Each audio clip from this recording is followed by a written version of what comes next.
How to change your age on Instagram. Now, in this video, I'm going to be showing you a couple of steps for you to be able to successfully change your date of birth or your age on Instagram app. So first, just simply open up your Instagram application and make sure that you're logged in into the account where you would like your age to be changed. Now, once you pull up Instagram, you should be redirected into your dashboard or into the homepage as by default, just head into your profile at the bottom right.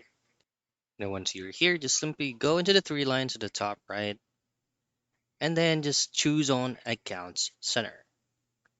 Now, from Profiles and Personal Details, this is where you can switch between accounts. All I have to do next is to choose on Profiles and Personal Details, and then under Personal Details, you should be able to see Contact Info and as well as Birthday.